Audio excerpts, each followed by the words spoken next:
All right, so for this video, I'm just going to talk about the last problem on our fluids assignment. So let me bring it up here. And as usual, take a screenshot or something if you need to. I'm just going to talk about it really quick. Essentially, what we have is a raft with a certain area and a certain volume. And we're given the density of the raft and then the density of the water. And it wants to know what height of the portion of the raft that is above the surrounding water, the magnitude of the buoyant force, and then essentially if one person weighs 75 kilograms, how many people can you put on it? And so what I've said here is that if we know that the volume of the raft is 1.8 cubic meters, and we know the area is 8.2 square meters, I said the total height of the raft is 0.22 meters, and I said that the total height then is equal to the height above water plus the height that is below water. So I denoted HS as the submerged height. And so therefore the height above water is just the total height minus the submerged height. So I need to find my submerged height. In order to do that, I need to make use of Archimedes' principle, which essentially says that the buoyant force, the force that pushes an object up in fluid, is equal to the weight of the displaced fluid. And so we can write that as the buoyant force is equal to the density of the fluid times the volume of the fluid times G. Remember, we can write it that way because mass is equal to the density times the volume. And so I'm going to rewrite the force buoyant. I'm going to write that as the density of the object times the volume of the object times gravity is equal to the density of the fluid times the volume of the fluid times gravity. You can see that the G's cancel right here. And I'm going to replace the volume of the displaced fluid by the area of the raft times the height that is submerged. After all, isn't that the amount of displaced fluid? However deep that raft sinks in or is submerged into the water, that's the amount of displaced fluid you have. And so I can rewrite this as P naught V naught is equal to PF times the area times the height submerged.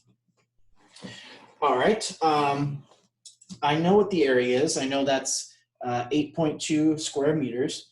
I know the density of the object. I know the volume of the object.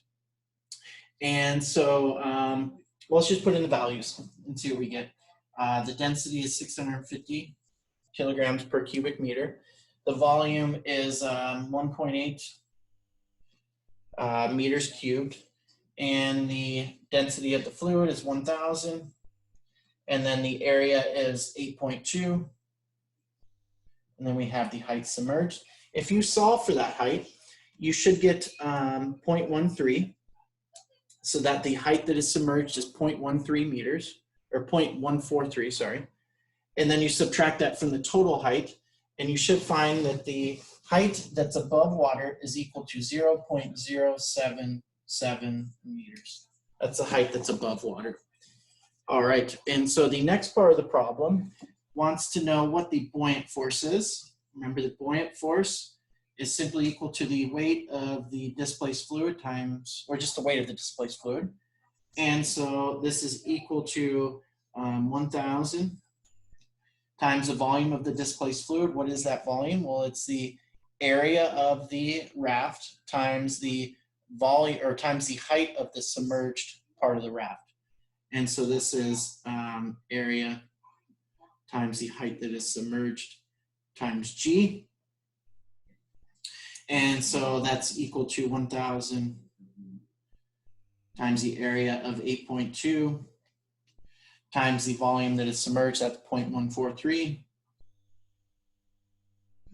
times 9.8.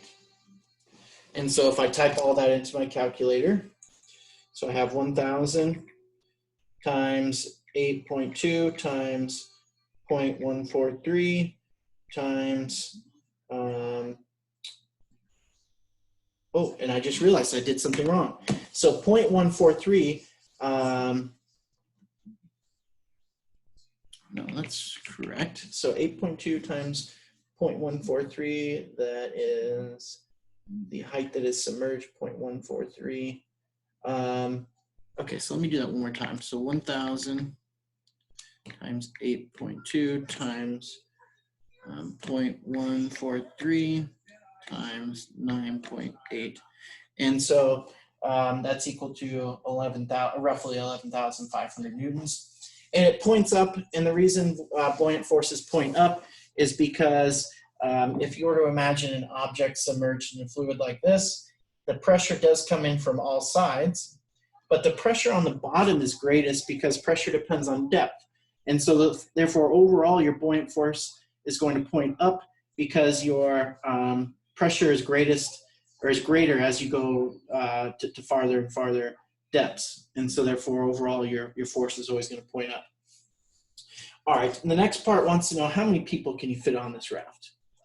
And so in order to do this, I think about it this way.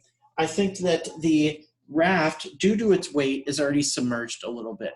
So I'm not going to worry about the buoyant force due to how much, or let me say it like this. I'm not going to worry about the buoyant force due to the amount that is already submerged. I'm only going to worry about the buoyant force due to the amount that's not submerged. After all, as you start adding people onto it, it'll submerge more and more and more. But the fact that it's already submerged tells you that there's a balance right there. So I'm not worrying about that part that's already submerged. I hope that makes sense. And so therefore, my new buoyant force is going to be all about the amount that's not submerged. And so that's the density of the fluid times the volume that we want to displace. In this case, the volume is going to correspond to the height that's not submerged. And so this is going to be volume of the fluid again.